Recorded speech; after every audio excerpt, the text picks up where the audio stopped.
આજે આપણે બાલવાટિકા પ્રવૃત્તિ નંબર 48 નું આપણે આજે અભ્યાસ કરીશું।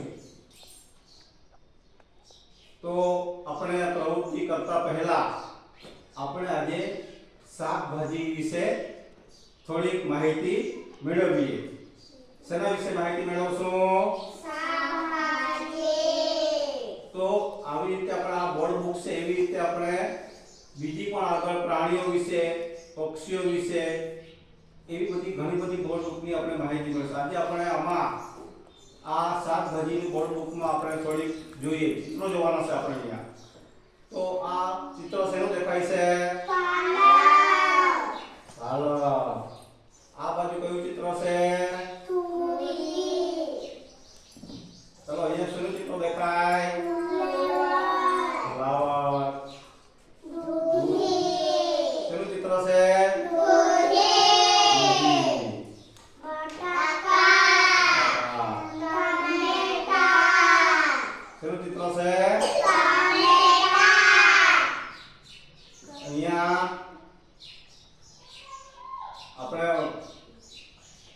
શાકમાં નાખીએ તે ધાણું કહે ને, એને આપણે શું કહીશું અહીંયા?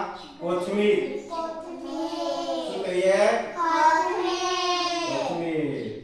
પછી અહીંયા જીરા, કોળું। પછી આ ચિત્ર શેનું છે? પરવળ। પરવળ શું છે? પછી અહીંયા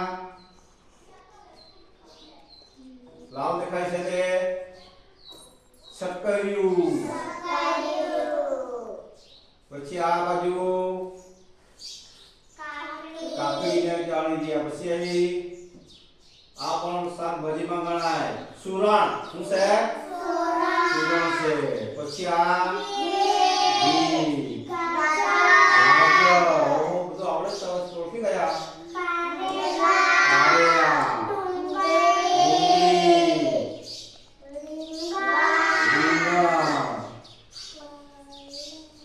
મેથીની ભાજી, ગુવારસિંગ, કોબી।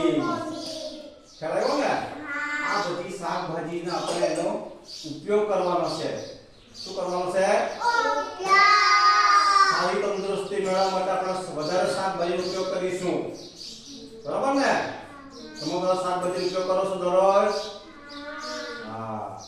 તો આ શાકભાજીનો આ કલર કયો છે? આનો લીલો કલર। પછી તુરિયાનો કયો કલર છે? લીલો। દૂધીનો કલર લીલો। બટાકાનો કયો કલર છે? લીલો। ટમેટાનો લાલ। કોથમીરનો લીલો। ચોળીનો લીલો કલર। પછી ભીંડા લીલો। પછી આ શું દેખાય છે તે? કોળું। એ પણ કયો કલર છે? અંદર લીલો। પછી ગલકું, એનો કયો કલર છે? લીલો। શક્કરિયું, લાલ કલરનું શક્કરિયું। પછી ગલકું, કાકડી। પછી બીટ, લાલ રંગનું। પછી ગાજર।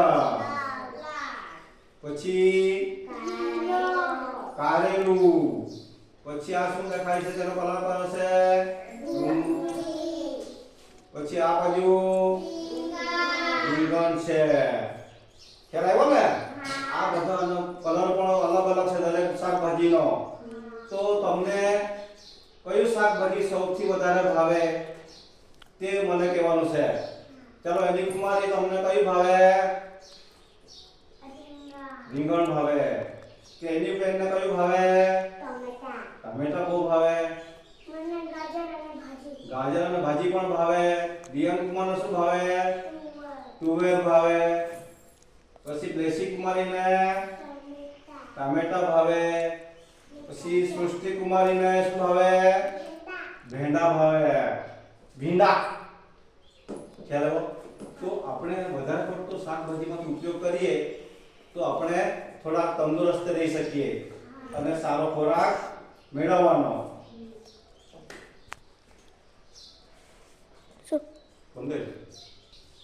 હવે આપણે જે શાકભાજી ઓળખી ગયા ને બધા, તો તમને સૌથી વધારે ભાવતું હોય એવી શાકભાજીની અંદર આપણે રંગ પૂરવાનો છે, રંગકામ કરવાનું છે.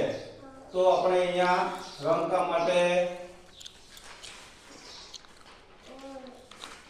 કાગળ આપશું ને આપણે ચિત્રો છે બધા.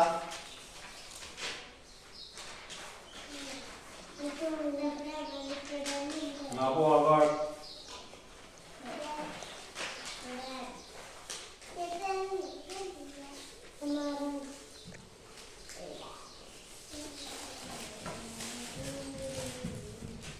કલર લગાવી દો બધા.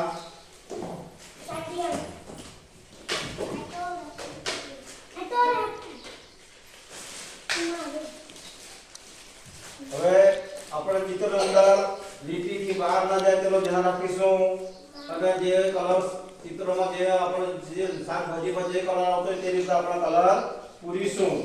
બરાબર છે? હા, તમે કલર પૂરો.